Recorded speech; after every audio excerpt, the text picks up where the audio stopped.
Every week on the Patreon, I speak to smart people. I take your questions and put them to them. Ask them what's gone wrong, what's gone right, what's David Moyes thinking, the classic sort of stuff. And this week is no different. I'm joined by Jack Elderton, co-founder of Analytics United, co-host of the West Ham Breakdown podcast. You might recognise his writing from the programme, from the website, the West Ham official one, that is. Am I missing anything? Missing any? Nah, that intro is great. Thanks. Okay, well, let's begin. We'll start by asking, in terms of Wolves, Chris Paul asks, what is the most important tactical shift contributing to the past two results versus whatever happened at Fulham? Appreciate you all. Thank you, Chris. Jack, let us begin. Yeah, well, I think this is actually relatively simple when you sort of come down to the most basic shifts that have happened, and the most obvious one is the moving James Ward-Prowse's position. I think one of the biggest problems we had over the last, I don't know how long it would be, maybe 6 weeks, where James Ward-Prowse has been playing deeper and Souček has been playing more as the number 10 in our 4-2-3-1 shape, is that we haven't found a way to get the best out of Ward-Prowse, who is actually quite a useful player when he's used in the right way.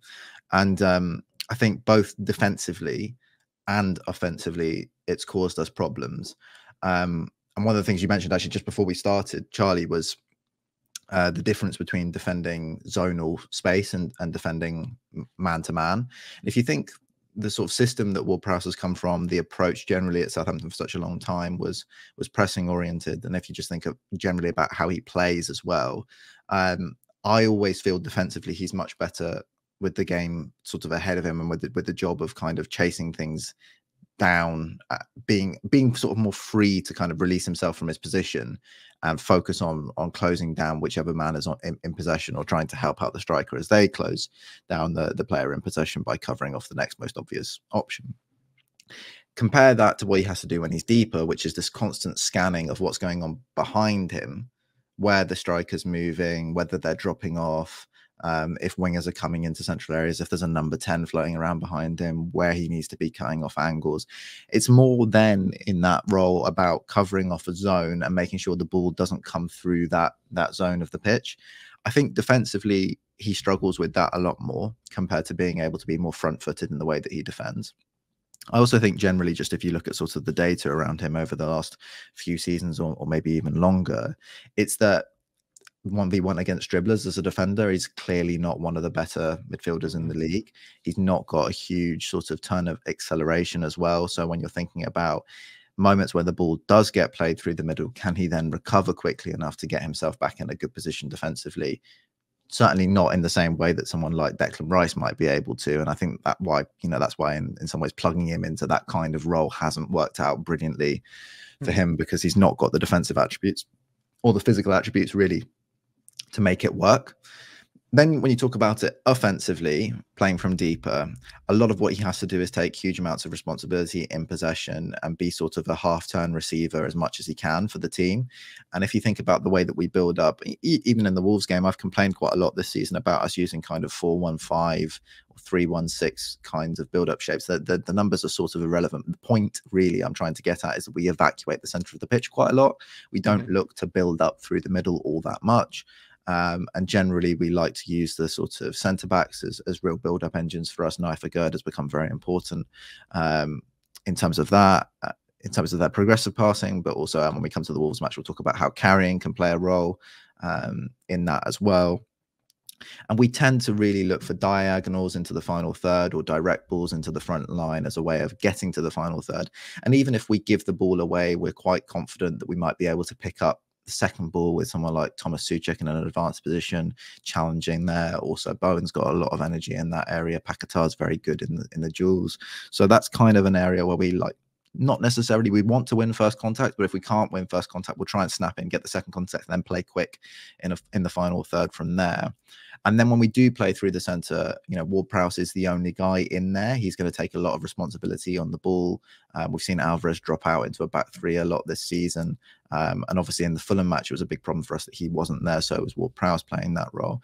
I think in terms of his technical attributes, he's not best suited to doing that, because I don't really see him as much of a half-turn receiver in deep areas.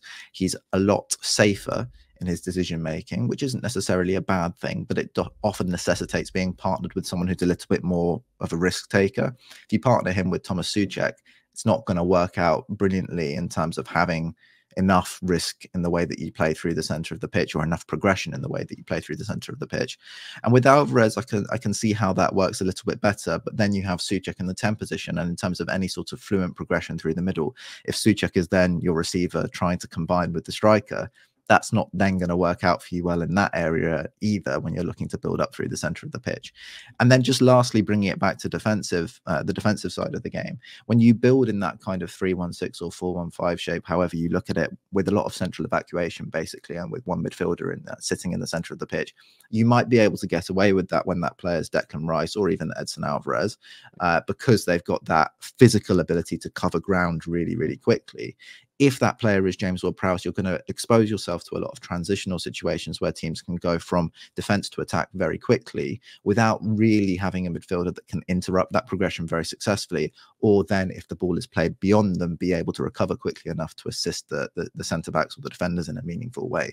So all of those things combine really to make him a pretty ineffective player at West Ham in a deeper role. That's not to say that he's, you know, extremely bad or anything like that. He's just not good enough for what the team needs from a player in that position, given some of the faults in general possession, some of the maybe lack of really cogent build-up ideas in terms of how we play with the ball on the deck and when we need to play with the ball on the deck. So that doesn't work out brilliantly for him, and that hasn't worked out brilliantly for the side in recent weeks. I think we saw the change initially happen because we wanted to utilize Souček as kind of more of a box crasher.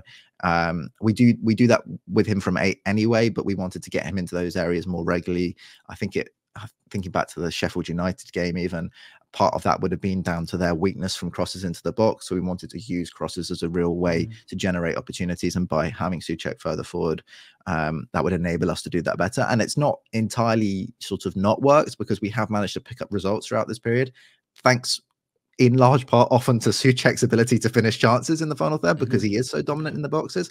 So it's not been a complete failure, but it's certainly stopped us from being, you know, as easy on the eye as we are capable of being, is maybe how I would put it, and has in large part, in my view, led to a lot of the defensive weaknesses that we've seen over this recent run of games, where the defense has not been anywhere near as strong as it, well, probably as it has been throughout the entire time that Moyes has been there. It's probably been the weakest period for the defense in terms of chances and goals conceded over recent sort of the last few months.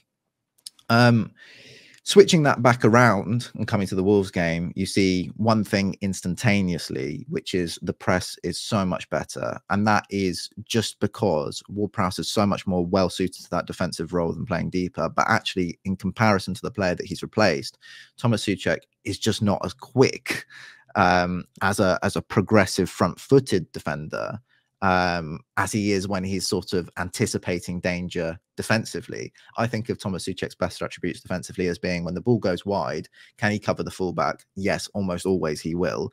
And if the ball then is cut back across the box, who's going to cut out 9 times out of 10 is going to be Souček, because he's got such good anticipation for those situations.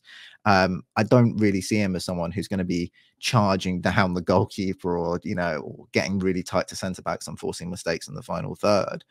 That's much more Ward-Prowse's game. He's got fantastic anticipation for that. So he's often sort of ahead of the play and arriving in the right positions at the right times to create problems for the opposition. And that was reflected in the data from the Wolves match really obviously, where you see us recording, in terms of Premier League data, our 4th lowest PPDA of the season so far.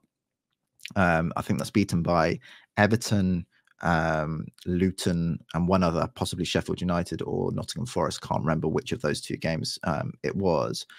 But by the way, PPDA, just for those who don't know, passes per defensive action. The lower the number, the more aggressive in the press you are. The higher the number, the less you're doing. Yeah, basically what it explains is how many passes the opposition is able to make on average between each defensive action that is initiated by the defending team. So that can be an interception, a block, a tackle, whatever. It kind of shows how much you're interrupting the opposition, and you want the number to be as low as possible because you want them to be making if you're trying to press, you want the number to be as low as possible, Yeah. because you want to be interrupting their possession or disrupting their possession as often as possible. And the reason I brought up the games where the PPDA was a little bit lower is just to say that probably in real times, if I kind of did a comparison matrix, which I haven't done, if I did one between long passing rates and PPDA, this would probably be actually the lowest PPDA of the season, because those other games we were playing against teams that wanted to play long more regularly, which creates in itself a lower PPDA, because by going long, you're creating a lot of situations where there are headers, duels, blocks, whatever, that interrupt your own possession. It's not necessarily the opposition pressing you intensely that creates a low PPDA.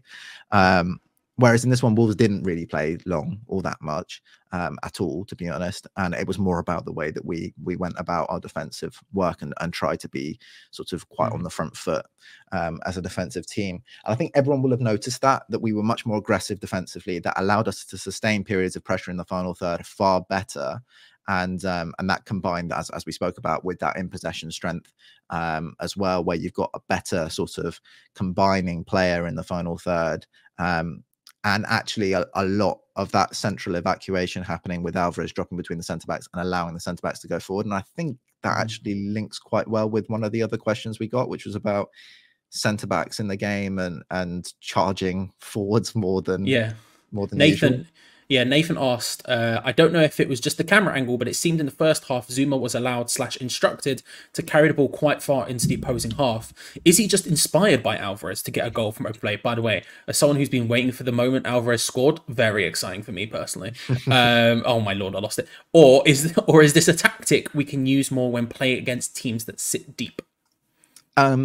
It's definitely a tactic. It's not a sort of individual inspiration, I don't think. As much as I'd love to think it is. I do quite like the idea of Kurt getting the ball, right? He's seen Mavropanos go on a couple of little runs. He's seen Alvarez get a goal, and he goes, guys, now we go. It's Kurt's time. Was that Chelsea Ajax? Was that the game, or was it Marseille? I can't remember, where he went on that ridiculous run years ago.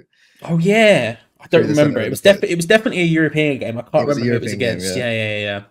Anyway, I think this is quite simple, really, and it's, I was talking about those build-up shapes earlier and how we try and sort of get players out of the middle of the pitch, and that's not. I mean, we're not trying to get players out of the middle of the pitch. What we're doing is trying to get players to the front line, overload the back line, create spare men in the final third. So if you think teams often defend with the back four, if you put 5 or even 6 up against that last line and you push the ball to one side of the pitch, that defense is going to shift across. And if you keep one guy right out on the far touch line, they're not going to be able to spread the defense across that line if they're 4v5 to be able to match it up and keep everyone marked. So you end up with a spare player in the final third and you can go one pass.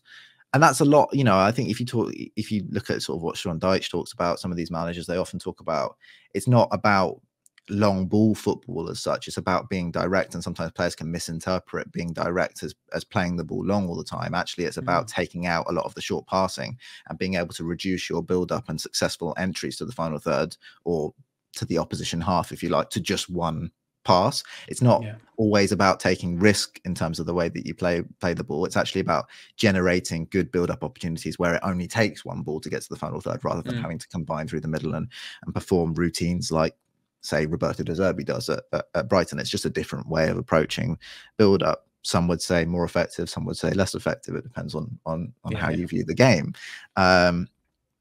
But so it's, again, so it's not we're not intentionally trying to remove players from the middle of the pitch. It's just about trying to get players onto the back line, and also trying to widen our own first build-up line to get out of the opposition pressure, find someone free who's able to then either carry the ball up the pitch themselves or play one direct ball into a spare player in the final third.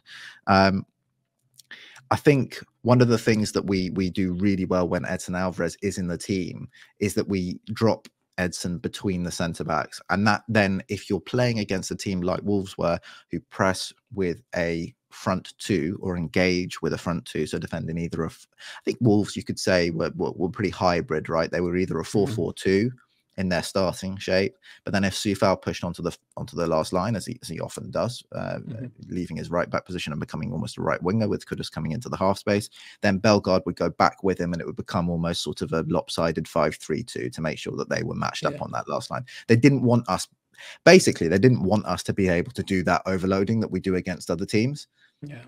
in some ways, actually, that created different opportunities for us to progress the ball, and it created the space for someone like Kurt to move up the right side. So if you think you've got a 4-4-2 shape, if you put 3 on your first line against their 2, you've got the spare player. So that gives you one, you go to one side of the pitch, you drag the 2 across, and then you go back through the keeper, or Edson drops between, so you can go through one and then across to the other side.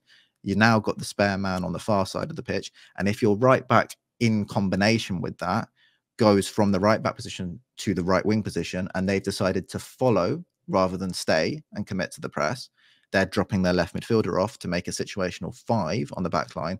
That then creates the space for your spare player in build-up to carry rather than pass the ball. And that's what we saw a lot in this game. We saw much more carrying into the opposition half from the defence, rather than those direct passes that we often see when they're put under immediate pressure or matched up in terms of that first line build up. If you were talking about what Gary O'Neill did in this game and how he set his team up to play, I would say that was a big mistake, because I think when you press West Ham struggle under David Moyes. I think that's where you create problems for us. If you allow us to quite easily get out of your first line of pressure and get to the final third, I think we're often a better team, especially if you're doing it in a sort of hybrid system rather than just dropping off and sitting in a low block where you can then cause us problems. So I think that combination actually played into our hands an awful lot, and then it allowed us to do something that we actually do really well as a team when enabled, is to do that kind of carrying through the centre backs, getting into the opposition half. Freiburg did it too, by the way. Freiburg also sort of engaged, but didn't sit off, and then that creates those opportunities to carry and get to the final third like that. So it's something the team do well. It's something the last 2 teams we've played have allowed us to do, but something that has been better enabled by moving things around in the midfield and swapping Ward-Prowse and Soucek to get better sort of natural fits in each of those roles. Yeah, I mentioned it to Gio and the morning after show we do in the mornings on Monday. Yesterday. It was yesterday. Time crazy. Gary O'Neill, if anything, proving he's one of the managers that everyone likes, because he's done a bit of a Pep and overthought it ever so slightly. You know what I mean? That thing everyone always says about Pep. Does he overthink big games? Well, Gary O'Neill came to the mighty West Ham, and maybe he overthought it slightly. Who knows? There was one of the big themes of the questions that we got from the patrons were a lot of the time about comparing the 2 halves, because obviously the second half felt very different to the first half of Wolves, and that was something that was similar with Freiburg, and also comparing it to Freiburg as well. The idea of this felt very similarly to Freiburg. Steve Newby, for example, asked what changed in the first period. What changed in the first period of the second half compared with the first half? We seem to be half a yard slower, standing off Wolves players, or not reacting to the predictable change in the way Wolves played. And I think that is something that, when I was doing the watch along live, people found very frustrating and was immediately noticeable, as opposed to the first half where we were, lowering that PPD, as it were. Yeah, so I think there are a couple of things that happen here that come together to make the game a little bit less comfortable for us in the second half. The first thing I would say is that I think the initial period of the second half, if we're talking about maybe the first 5 minutes of it, I thought we were very good in the first sort of 5 to 10 minutes of the second half. And then I think we drifted a little bit after that. And I think a couple of things come together, like I said. So first of those would be, I think Wolves looked after the ball terribly in the first half and started looking after it better in the second half. So better accuracy from Wolves is part of it. 2, we looked after the ball a lot worse ourselves. So if you're looking at the sort of long pass percentages, quite a nice reflection of what changes in the game. A lot less hopeful balls from Wolves in the second half, a lot more hopeful balls forward from us. So less safe, secure, good, fluid build up from us, more kind of punting the ball into the channels, hoping for the best. And that put us on the back foot a little bit more, had forced us to be a little bit more defensive. And then I think you find yourself in a very sort of chicken or the egg scenario. And I often find this with games. I found it earlier this season discussing the Bournemouth game in the first match, for example, which is what comes first. Does one team sit off and press less, and the other team is then able to get more players into the final third? Or does the attacking team actually take more risk, put more players into the final third, and then force the defensive team to make a difficult decision? Do I continue to press in this situation and potentially leave ourselves outnumbered on the back line, or do we actually drop off and make sure that we can match up on the back line? We got a 2-0 lead or a 1-0 lead, make sure that we can defend our box well, and we always know we're a threat on the counter. I think that is often a very difficult thing to call, and I think a real big part of it is how you look after the ball when you get it, and can you sort of take the sting out of it, make sure that you maintain periods of possession yourselves, force the other team back into their defensive shape, and stop the game from stop most of the sort of transitional moments that can occur when you lose the ball in your own defensive third, when your team is pretty disorganized or not able to get high up the pitch and then engage properly in actually successful or even close to being successful counter pressing. And I think that's what we found really, is that we were losing the ball in deeper positions, or from deeper positions, which meant actually to get forward and press from there is going to create problems for us, because if we then, you know, if you're set and you lose the ball from a long ball 25, 30 yards outside your box, and actually the player who receives it is Craig Dawson 20 yards in Wolves' half, that's quite a long way to go now to go and set into a proper pressing shape when Wolves have got so many players forward, and you'd be taking big risks in terms of direct balls over the top to players like Hwang. They were committing a lot more forward. Bellegarde was a lot more effective in the second half. So I think, yeah, it's very chicken or the egg, and I suppose I would say that we ended up managing it fairly well, but then there's that big pivot point with the goal that they score. Having said that, the goal they scored does come from a moment where we actually tried to press, not when we were sitting off. Fortunate that it was disallowed, but it came from a lovely bit of Wolves play, playing through pressure rather than playing through a low block. So bit maybe contra to what people sort of would have viewed the game, which would maybe be we sat off a little bit more, invited them on, and then they scored. I actually think we sat off a little bit because they sustained a good period of pressure themselves. Then we tried to step out again, and when we stepped out again, we got done at that point, and were lucky to get away with a disallowed goal, and then ended up actually doing what we did do best, which is sitting off a little bit, move Paqueta into the striking position. That allowed us to play longer, more successfully, because he's just better in the air than Bowen is, and he holds up the ball so well.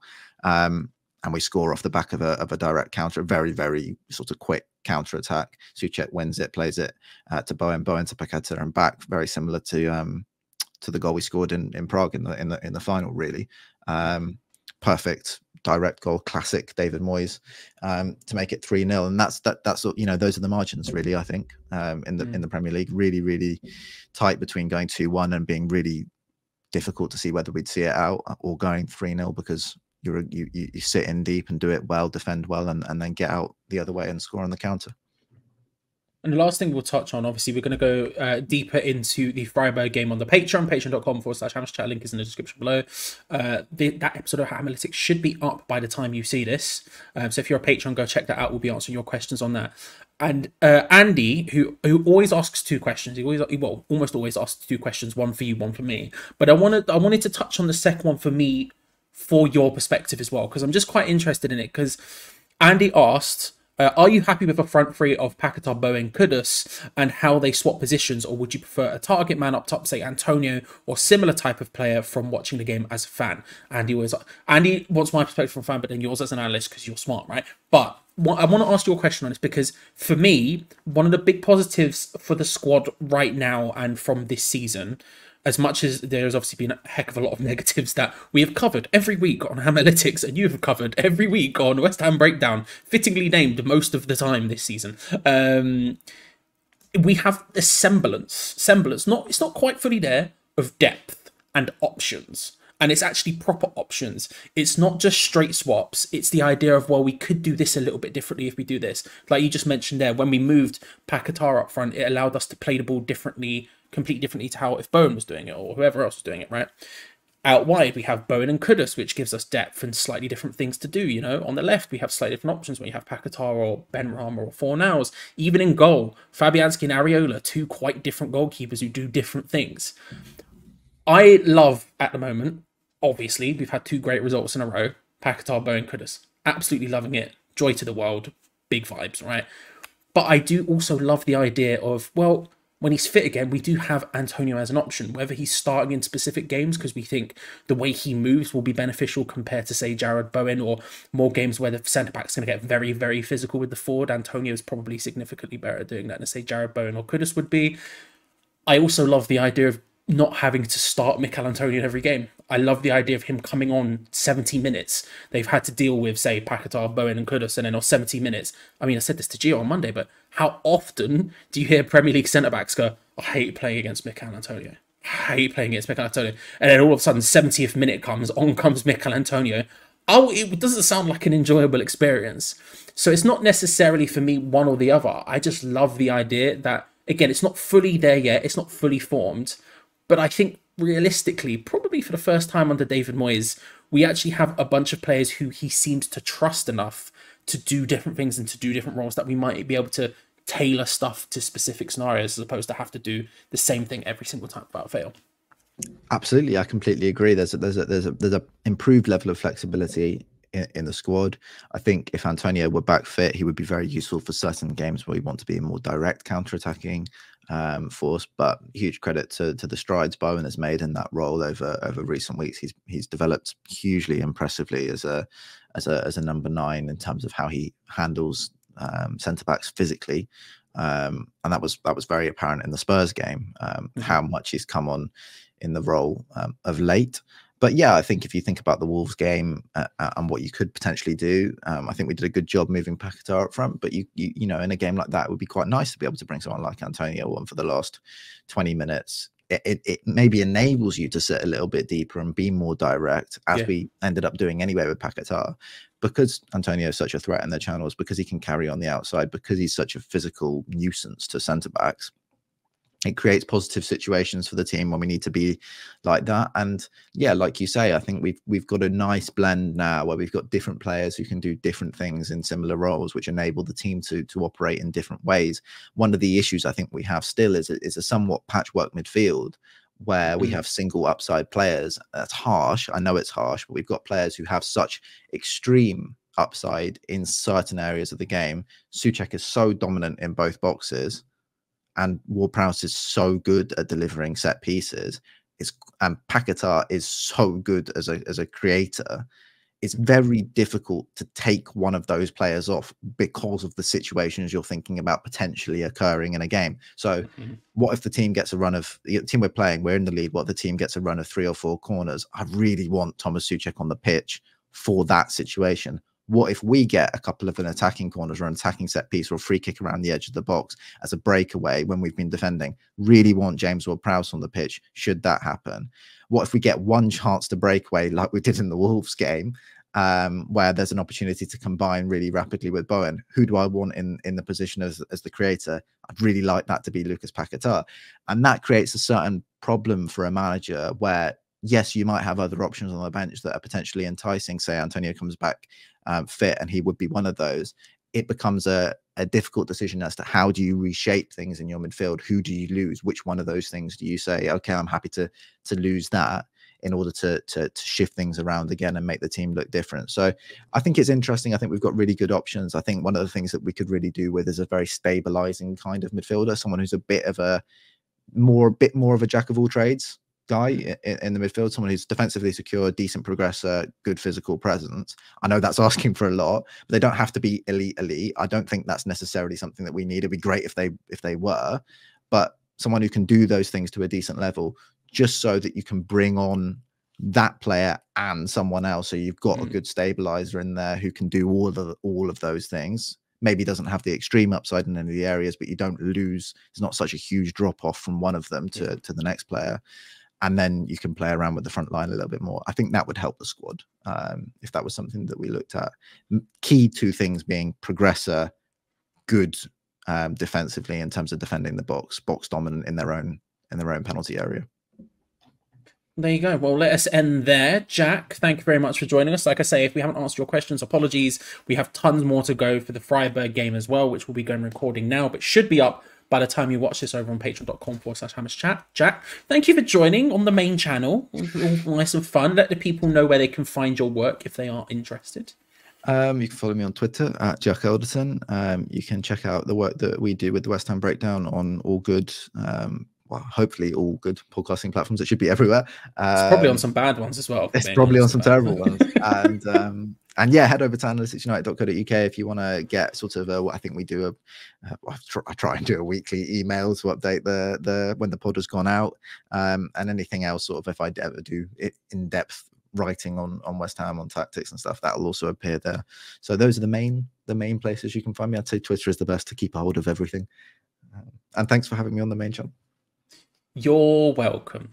Thanks for watching, everyone. Subscribe if you're around here. Make sure to drop a like on the video because it helps out massively. And we'll see you next time. See you later, everyone. Bye. See ya.